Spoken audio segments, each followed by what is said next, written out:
Hey, what is up everyone, Blade here, and welcome back to another video of Persona 5 The Phantom X. Inside today's video, guys, we're mainly going to be talking about the whole Miku issue, which I've gotten a lot of feedback. Now, I wanted to get a lot of you guys' feedback inside of yesterday's video, and luckily a ton of you guys were very vocal on that, which I really do appreciate, because at the end of the video, and actually in the pinned comments where I was looking at it, I was asking exactly what is the main issue about it? What were people having issues with? And could more people speak up on exactly what was the huge issue? Lots of you guys ended up speaking up on it, and I mean a ton of you, to a point that I don't think I've ever seen so many people actually comment on it. Now, once again, this isn't a bad thing here. If you're speaking up on any of this, this doesn't make you a Miku hater. This doesn't make you anything like that. It is an opinion at the end of the day, which is entitled to everybody. So we're going to go ahead and take a look at that here. I'm going to have some gameplay in the background. They're mainly doing auto, so I can actually do the Trial of Florence video. Stay tuned for that. That's going to be very, very fun. But on my screen in a second, you should be able to see my ARC browser here, which should be on YouTube. And I ended up placing down here in the comment section saying it's good to see all sides being very vocal. Most people, it seems like it's timing that's getting a lot of people. And to follow up, I'm going to make a video tomorrow. So keep leaving some points around. So with this in mind, I was like, screw it. Let's go ahead and actually have some points here. And actually, I'm going to zoom in a lot so I can make this a lot better for tons of you guys to really see here. And as I was going down here, I kept reading. People were saying, honestly, it's all about timing. It says Levi, the science guy here. My issue isn't that it's Miku in P5X. My issue is it should be an anniversary, should be a Persona unit, or at least an SMT metaphor unit. So timing for them, but it's timing due to the character. Now, this I can understand to an extent too as well, because they're not saying that they don't think Miku should be in the game whatsoever. They're just thinking that for the first Annie that it should have been a Persona character. And I can see that side of the story as well, where most people, especially on the first Annie, you would think it would be a Persona character or maybe a P5X was called OC. Much like how TWKR and CN had on their first Annie, we had an actual P5X OC being Ange. They were expecting something like that as well.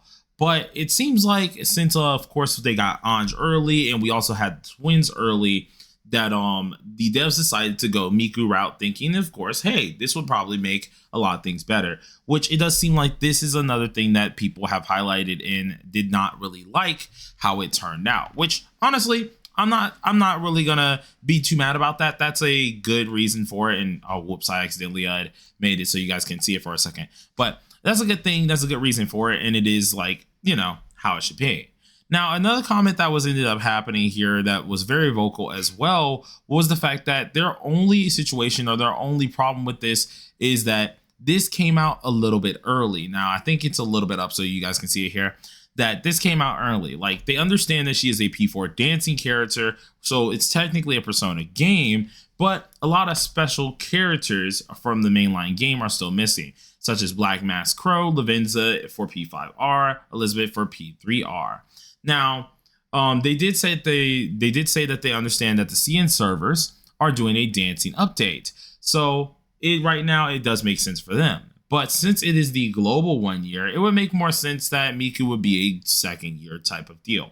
All in all, new character is a new character. They'll probably be going for it regardless. So the cool part about this one is they're seeing it also from all sides here, but they have it from a different take here. They believe that since we are missing a lot of mainline characters such as Black Mask Crow, Black Mask Akechi, we're missing like Lavenza, that it would have made sense to have something like that as our anniversary instead, just like Elizabeth, which honestly, I can give them this as well. Though there is some counteractions to this as well with the, for example, 1 year anniversary being a collab between both servers as well, much like how the half anniversary was a collab between both servers on global. Having another Velvet Attendant back to back would probably seem to the devs a little bit, you know, spam worthy. At the end of the day, a lot of things they don't want to try to oversaturate some of the game with those very, very special characters like that. And so I feel like from a business standpoint, they thought people would honestly think about the, the Velvet Attendants being oversaturated, overused, and it would probably get boring. Now, that's not to say that's probably what they were thinking. Heck, let's be honest, they probably just wanted Miku in just to have Miku in. But that could have been another thing. Another thing with the Black Mask Crow or part here, or the Black Mask Akechi part, is it does seem like that they probably aren't going to add that character for maybe till year 3 of TW, aka you guys, it's probably year 2. And the only reason I state this is because they do have a weird, like, no spoiler type deal. Now, as unbelievable as this is, I actually know a person who did not play P5 whatsoever or any of the Persona games till the end of last year. So I can understand why they don't want to spoil people, but at the same time, I feel like with all the years this went by, they would start adding some of these characters. But due to that little rule that they end up having, which I do appreciate it at times here, I don't see Black Mask Crow happening. But it still would have been cool to see like maybe Lavenza, but that still kind of falls under that aspect.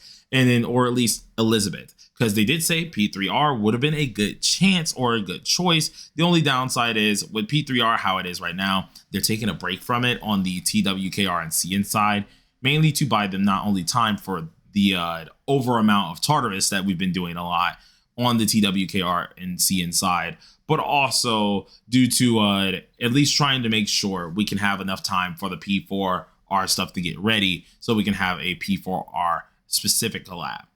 Now, I do like the comment though, because it did give you a lot to think about. They had several different choices, but they just decided not to. Now, another one, which I did hear this comment quite a lot here. This one was by Krutzy, or I'm gonna say Krusty, I think, because it looks like Crust Sneeze, but I don't want to mess up your name. Please do correct me if you see this video. But they said, if she is a Navi, I just feel like it's too soon after Anj. Now, this has been a huge talk recently because, of course, some people have seen the leaks. They do know exactly what she is. I will not confirm or deny certain things here. Believe what you believe right now. But they believe that the character themselves is a little too soon, because if this character is supposedly a Navi, is way too quick after Anj. Now, for TWKR and CN, this probably doesn't phase them too much, but I can dang sure understand, because although I was in the know for certain things, I even didn't invest much into Anj due to this factor. A lot of people who didn't know this information till recently, if they invested into Anj, it kind of made their pulls for Anj null and void. And to some players, this is more of a huge issue here, because I've heard this a lot, especially on my streams, that this is a major problem. On the off chance that they just went ahead and made her a Navi, most players who used all their gems for that specific Navi now feels like they're just throwing her off to the side. And the main reason that they feel this way is because if you think about it, you kind of are. Because most likely if this is a new Navi, the new Navi in most fashions are going to take over the old Navi. And that's just how things do happen a lot, which I don't really like how that's going to be, especially if she does turn out to be a Navi. It does make a lot of people feel like kind of cheaped, trying to like just lucked out of things here, and it hurts a lot of pulls. Now, I did see some people say, hey, I ain't summoning for Anj anyway, so this is a dub. But I still don't think that's a good way of thinking about it, because at the end of the day, there are people who did summon, and if they end up making her a Navi, it is kind of a little bit of a slap to the face. Though, granted, this game usually like is pretty generous on swapping characters anyways, especially for generality type content. I think the main people who are getting like kind of hardcore slapped in the face are the guild folks and the SOS folks, which you guys have a huge right to be angry on that one.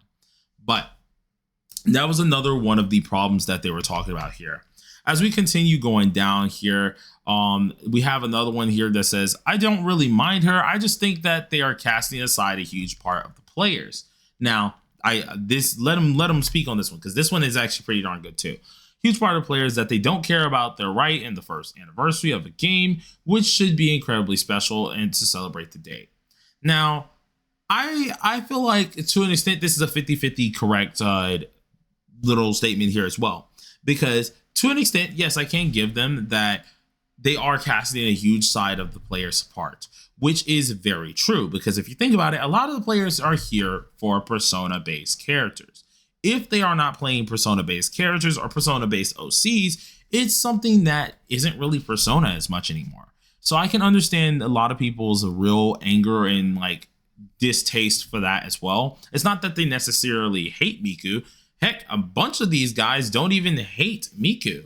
they actually just don't really like the just amount that, you know, we got a character that was not part of the Persona's whole timeline like this before more Persona based units, in which I can see where people are coming from. I'm a 50-50 type of person, and as much as I really do love Miku, and I am very hyped for the character, I still have to understand the other side of the spectrum. There's not always going to be people happy about it. Even on the official trailers, there are people that are very mixed about it. We can even see one down here. Let me double check. Y'all can see that on my screen in a second, instead of seeing this here. We can see down here that Dubs Brown says you can translate some of the Japanese on the Japan trailer. A lot of the comments are the same. Mixed reactions with Japanese player too. I think the feedback is good for the devs, but they'll need to get a better idea of what the fans actually want. And this is just a whole honest truth, 50-50 truth here, that there are a lot of people who do appreciate her being the verse character. But I can also see the other side where a lot of people honestly feel like the anniversary should have been something special. It should have been something that was Persona and that truly signified something that was Persona related. And it's more of a backhand to most people who are seeing that as well. So all in all, when I was going through all of these comments here and kept going around here, it was pretty interesting to see something like that. It was very interesting. There are some very harsh comments as well, like people, no one asked for this type stuff, but I'll give my 2 cents on it here. As much as I do love Miku, I can see where most of the sides are coming from at this point in time. And just taking away what we've already seen and what we've learned, it makes sense for people to be angry. Now, I think the steps that can happen here, and something I can tell a lot of people here, is hopefully they're able to learn from this. It seems like they want to do worldwide Annies every like half Annie or so, because I think the twins came out during half Annie for you guys, and then we had this one for your first Annie. So maybe next half Annie or something, we might have something very, very special, which hopefully will be fairly soon for you guys as well to really see what happens. But I'm more interested on how this goes here. I'm going to have some fun videos coming up very soon. Sorry to keep all this like doom and gloom type videos as well for you guys here. But once again, let me know if I'm right on the money or if I'm wrong entirely. Is there more to this that honestly I'm just wrong about or not? And also consider jumping inside of our Discord as well. It should be down below in the comment section where I will have it pinned if you guys want anything else on different gacha games or even on Persona 5 itself. We have a bunch of fun content coming up, and I have some collaborators that I'm probably going to be working with very, very soon. So look forward to that. So then everybody, thank you for watching, and peace on out.